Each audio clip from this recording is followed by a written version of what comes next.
Nagets na ninyo mga kababayan, malinaw na malinaw. Very safe na interpret natin. Ang ating Pangulo is not opposed to impeaching Sara.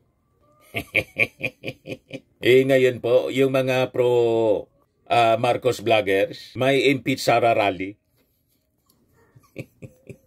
Di ba? Tingin ninyo, bakit yung mga pro Marcos vloggers may impeach Sara rally? Ang nag-organize po, yung Bunyog, si Insurrecto, isa ring Bicolano, pero mas associated siya sa mga kakamping. Si Recto. Pero, kasama ng Bunyog, yung mga pro-BBM vloggers, pro-government vloggers.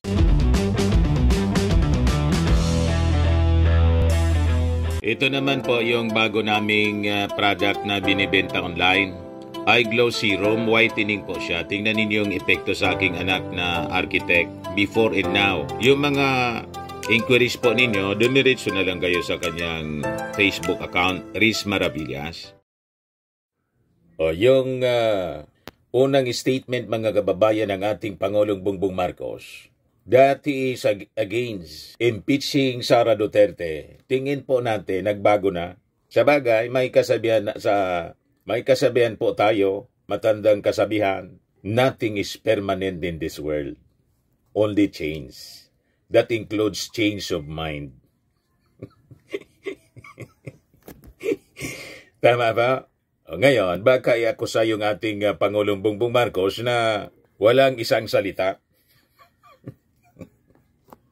May isang salita po siya. Kailan po, normal sa tao ang magbago.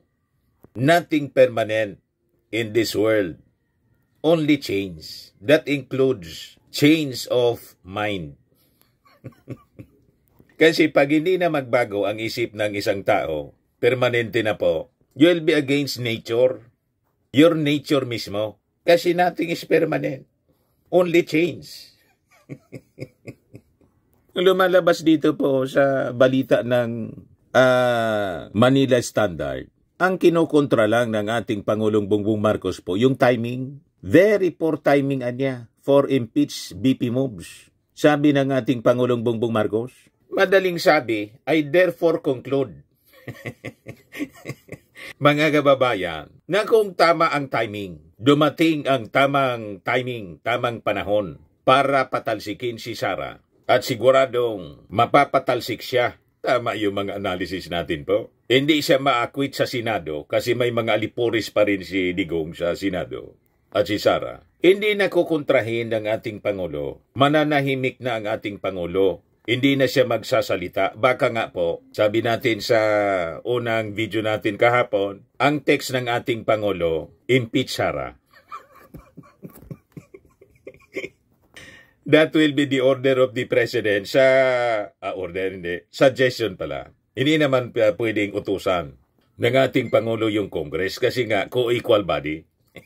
Mali ako. Pwede niyang sabihin sa Congress, okay na, i-impeach na ninyo yan si Sara Duterte para mapalitan ng bago. Galing sa Congress, sa House of Representatives or sa Senado. Ang ipapalit mga kababayan ng ating Pangulo para niya mawala na yung problema natin. Kasi ang problema ng bansa, maraming problema. Kasama doon, mga kababayan, yung mga Duterte. Nagets ninyo, mga kababayan? Naghihintay lang po ng timing. Right timing yung ating Pangulong Bongbong Marcos. Malinaw po kung babasahin natin ang kanyang mga sinasabi. Yan President Ferdinand Bongbong Marcos Jr. said, the timing of the impeachment moves against the Vice President was very poor given the looming campaign season. So ang kinoconsider lang ng ating Pangulong Bongbong Marcos, kaya hindi niya sinasabihan yung Congress, go on with the impeachment proceedings. Kaya pala, until today, si Secretary General Reginaldo Velasco, hindi pa po pinapadala kay sa opisina po ni Speaker Martin Romualdez yung tatlong impeachment complaints. At ang sabi, may pang-apat pa. Possibly yung pang-apat mga kababayan, ang nag-draft nun, si Enrile.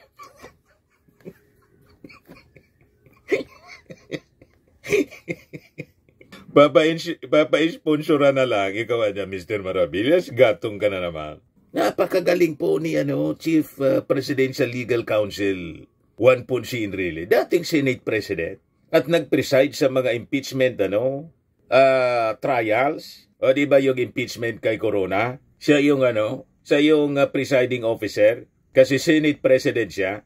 Napakagaling po ni Enrile. So malamang sa malamang, pagkatapos ng eleksyon mga kababayan, yung fourth impeachment case na endorse ng majority members ng Congress right after the election, kasi poor timing ngayon, ang nag-drop mismo si Enrile.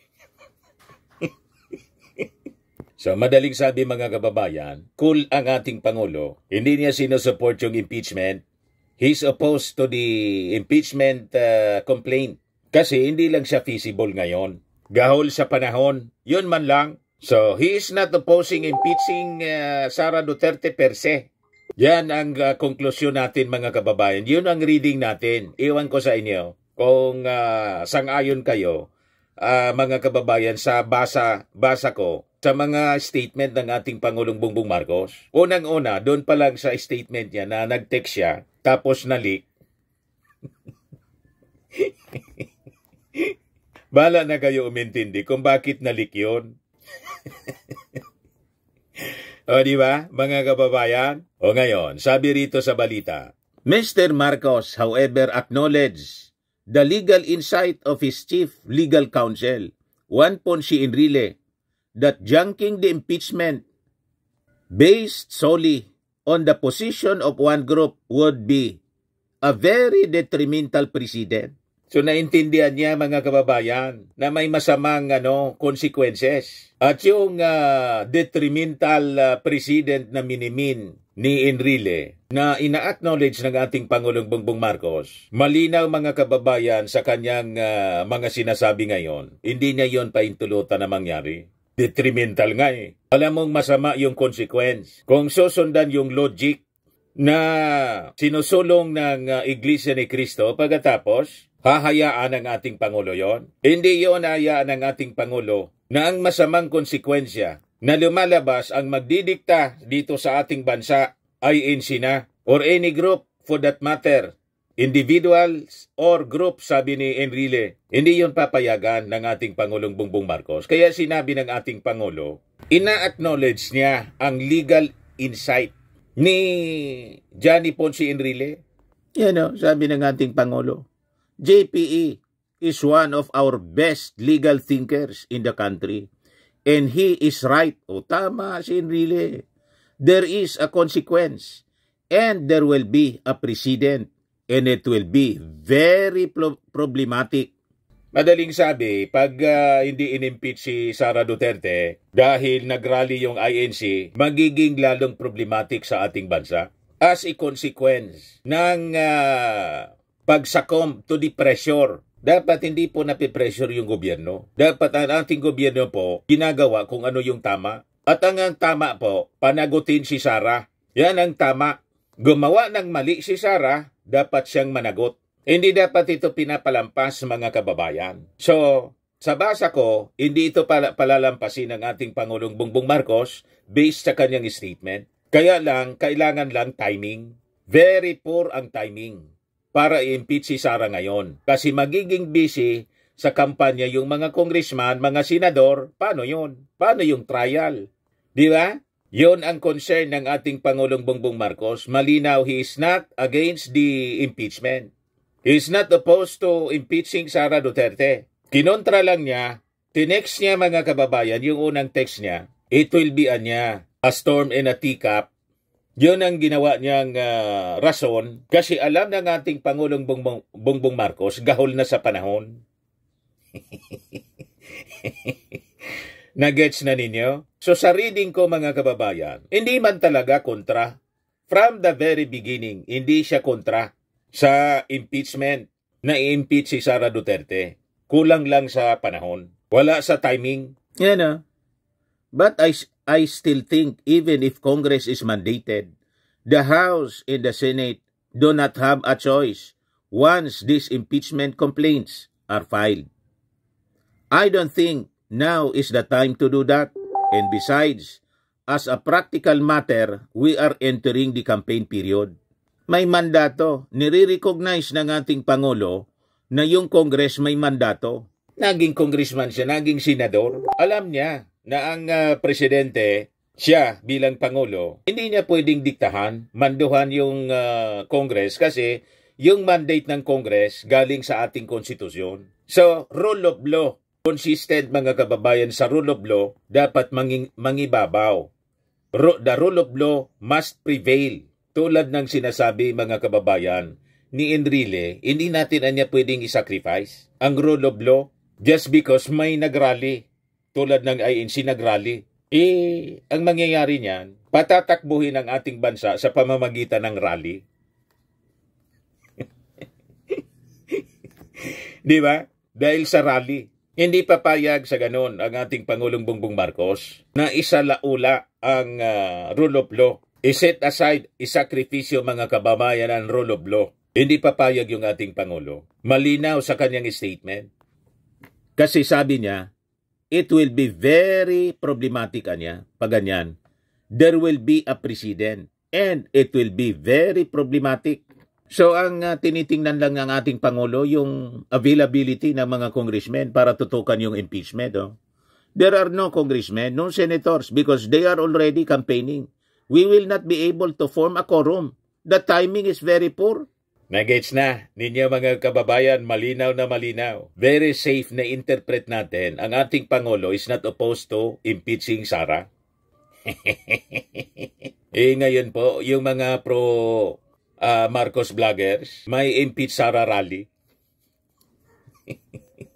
Di ba? Tingin ninyo, bakit yung mga pro Marcos vloggers may impeach Sara rally? Ang nag-organize po, yung Bunyog, si Enzo Recto, isa ring Bicolano, pero mas associated siya sa mga kakamping. Si Enzo Recto. Pero kasama ng Bunyog, yung mga pro BBM vloggers, pro government vloggers. Ayan nagre-ready na po. Impeach Sara. You see? Ito yung interview ng mainstream media as published by Manila Bulletin and RTVM. Interview kay PBBM. Marcos opposes BP Sara's impeachment but agrees with GPA's stance. Yan ang caption ng Manila Bulletin. Pero pag pinakinggan natin mga kababayan yung statement, mali na itong caption. Marcos is not actually opposing impeaching Sara, kundi oppose siya kasi wala sa timing. Tama pa? Kasi ina-acknowledge niya na tama yung posisyon ni Juan Ponce Enrile. Na si Juan Ponce Enrile po, sabi niya, hindi pa natin pwedeng i-sacrifice yung rule of law. Di ibig sabihin, ang posisyon ni Enrile, impeach Sara. Nag-gets na ninyo, mga kababayan? So mali yung caption ng Manila Bulletin dito. Yan Marcos opposes BP Sara's impeachment but agrees with GPA's stance. Ang stance ni GPA ay ituloy yung impeachment kasi mandato siya ng Congress, naka-file sa Congress yung mga impeachment complaints. Hindi pwede niya na dahil nagrally yung INC supporting the previous statement ng ating Pangulo, yung text na he is opposed to impeaching Sara, pero yung text niya nag-leak, hindi niya maaari kasi it will be detrimental. May detrimental consequences niya. So, nag-agree yung ating Pangulo sa naging stance mga kababayan ni Enrile. Kung nag-agree ang ating Pangulo, ibig sabihin, hindi na siya opposed sa impeachment.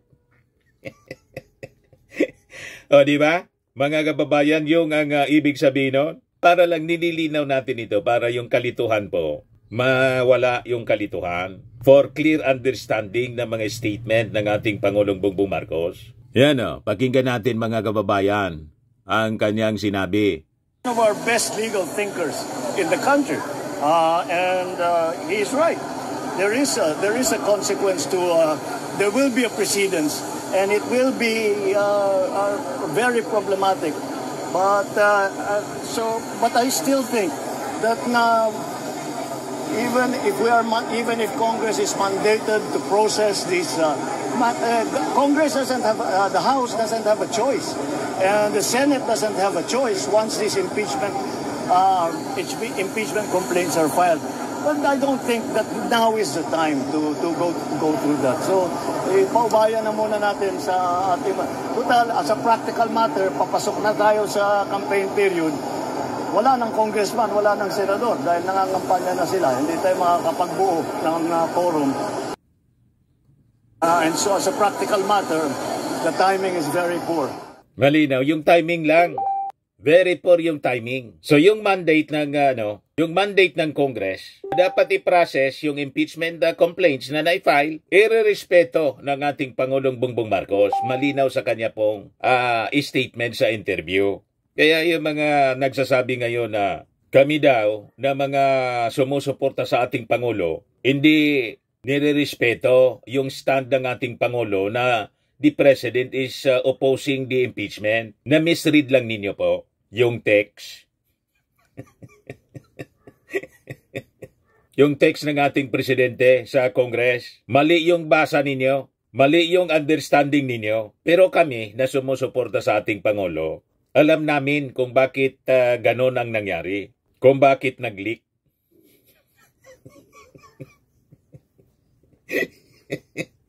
Ano, paiisa sa inyo?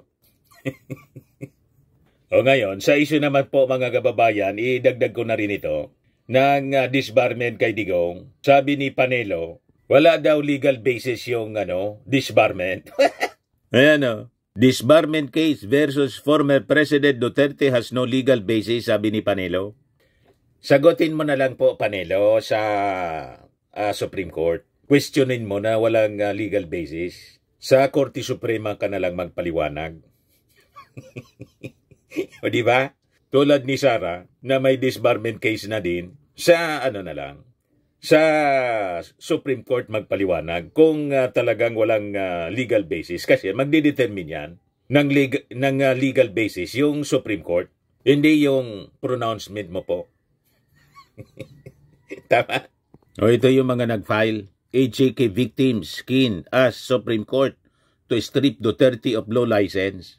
So tama lang mga kababayan, deserve niya yon. Dapat talaga mga kababayan na tanggalan ng lisensya.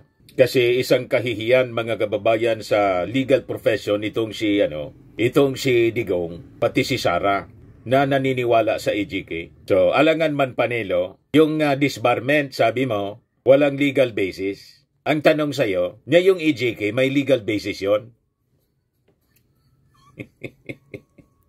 O diba? Yung utos niyang kill, may legal basis yon. Sagutin na lang ninyo sa harap ng Korte Suprema kasi naka-file na. Final na kahapon yung disbarment. Yon ang dapat ninyong gawin. Yung mga pagpaparadadaldal mo sa social media, sa mainstream media, wala man yon. Walang weight yon sa Korte Suprema. Yung argumento mo na isasubmit kung ikaw ay tatayo na abogado ni Digong, yun ang may weight. Kung may makitang bigat yung mga justices ng Supreme Court. Pag wala, mangyayari kay Digong kung anong sinapit ni Gadon, ex-lawyer.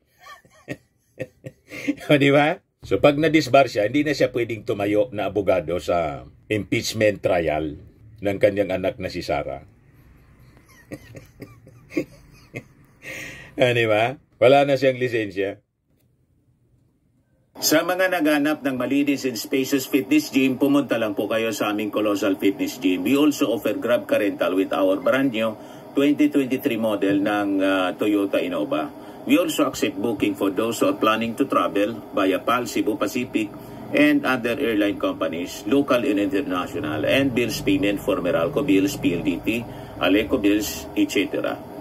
Ang Colossal Fitness Gym is located at 3rd floor Security Bank Building, Landco Business Park, Legazpi City, Albay. For inquiries, look for Chilon Maravillas. Contact number 0966-802-0949. Yan yung aming Innova. Lagi na pong matao sa amin. Pati mga foreigners po, tingnan ninyo. Mga British tourists sila. Ang lalaki ng katawan na, mga kababayan, nag-gym sa amin. Ito naman po, Indian National.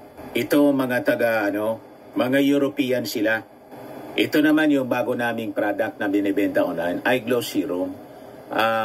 Whitening po siya galing sa South Korea. Tingnan ninyo yung epekto sa aking anak na architect entrepreneur, Riz Maravillas. For inquiries, look for Riz Maravillas on FB. Ito naman po, Firmax Firming and Lifting Cream. Pinapahid po ito sa mga pulses and affected area. Mainam po ito sa mga pains at paninigas na mga kaso-kasuan.